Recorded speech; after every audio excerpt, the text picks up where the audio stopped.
Yeni bölümde peş peşe bombaların patlayacağı Kızılcık Şerbeti'nde sular durulmuyor, kaoslar bitmiyor. Nursema İlhami ile evlendi ancak onları bekleyen büyük bir sürpriz tüm dengeleri değiştirecek.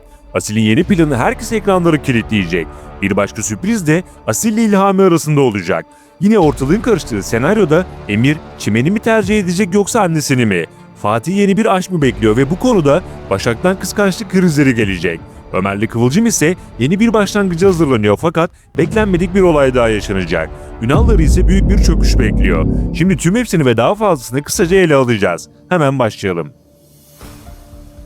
Nursema durmaksızın evlilik rekorları kırmaya devam ediyor ve yeni level İlhami oldu. Nilay gerçekleri öğrenince bu durumu Asil'e bildirdi ancak koşmaktan perişan olan Asil bir türlü nikah salonunu tutturamadı ve yoluna yasak aşk mottosuyla devam edecek. Nursema'nın başından beri yanlış yaptığını tüm izleyiciler zaten biliyor. Bir tek kendisi bilmiyor ancak kısa zaman içinde öğrenecek.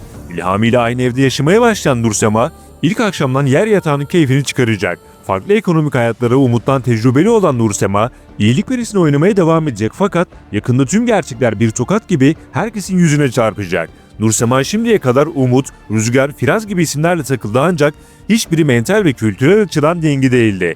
İlhami aslında maddi güç haricinde Nursema'nın kültürüne ve yaşantısına doğrudan uyumlu biri. Fakat Nursema hep olduğu gibi uyumsuzların peşinde. Bunlardan biri de Asil. Bu andan itibaren Asil ile Nursema arasındaki bu kıvılcım yasak aşk olarak devam edecek. Asil yeni hamlesiyle hem Elif'ten kurtuluyor hem de Nursema'nın kendisine olan duygularını öğrendiği için daha emin adımlarla hareket edecek. Fakat Asil'in tavırları İlhami'yi rahatsız etmeye başlayacaktır ve bu ikili arasında büyük erginlikler çıkması an meselesi olacak. Nilay, Kıvılcım, Abidin gibi isimler Asil ile Nursema etkileşiminin farkında ve özellikle Nilay yine ortalığı karıştıracak hamleler yapabilir. Sonucunda ise en başından beri düşündüğümüz gibi olan yine garibim İlhami olacak. İkinci kez yıkıma uğraması beklenen İlhami'den ilerleyen bölümlerde büyük bir karakter dönüşümü bekliyoruz. Psikopat imam lakabını alırsa şaşırmayız. Bir başka psikopat da Elif olacak. Salkımın res çektiği Asil'le bağlantısını koparan Elif'le ilgili bir teorimiz var. Nilay'a kancı takan Yağız eğer aile içine biraz daha girerse Elif'ten hoşlanmaya başlayabilir ve böyle bir durumda kaos seviyesi daha da artar. Ayrıca Nilay, Sevtap ve Yağız'la annesinin yemeğe çıkması ise Nilay için bir sürpriz olacak. Nilay her ne kadar kendini geri çekmeye çalışsa da Yağız'la bir yola girmesi kaçınılmaz olacak.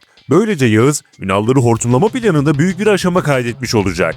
Bir yandan Yağız'ın planları, bir yandan Fatih'in kripto hamlesi ve diğer yandan Emir'in işle ilgili yaşadığı büyük sıkıntılar Ünalları ekonomik çöküşüne eşiğine getirecek. Bunların yanı sıra Fatih ile ilgili sürpriz bir senaryo başlıyor. Asil'in şirketinde çalışmaya başlayan Yudum, Fatih'ten etkilenmeye başlayacak. Ve hatta dizinin yeni takıntılı kadın karakteri şimdiden hayırlı olsun diyebiliriz. Elbette Başak bu durumda kıskançlık krizlerine girecek ve hatta Fatih'ten boşanmak dahi istemeyecek. Ki zaten bu ikili arasında herhangi bir boşanma olması beklenmiyor. Aralarındaki aşk çoktan başladı bile. İstemem yan cebime koy hesabı takılıyorlar. Ancak çok yakında aralarında büyük bir yakınlaşma gerçekleşecek. Bir başka ilişki de Asude ile Ulvi arasında artarak devam edecek.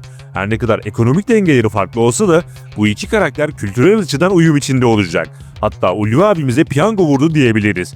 Çatısı akan evden havuzlu villaya geçiş yapınca Asude'yi de yine Nursema'nın kaynanası yapmış olacak. Şimdi gelelim çok büyük gerilimlerin yaşanacağı o olaya. Önceki videomuzda Emir'le Çimen'in çok büyük bir kavganın eşiğine geleceğinden bahsetmiştik.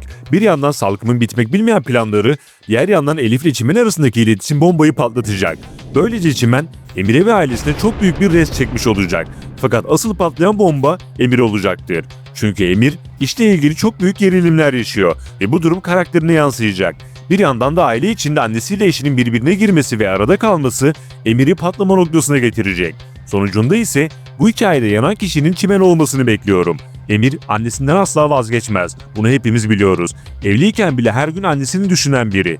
Durumlar böyle olunca işler tam da Kıvılcım'ın Çimen'e söylediği gibi olacak. Yani Çimen ağlayarak annesinin evine dönecektir. Kıvılcım da her zamanki gibi ben demiştim diyecek. Diğer yandan duygu yüklü anlar yaşayan Kıvılcım'la Ömer yeni bir sürece girdiler.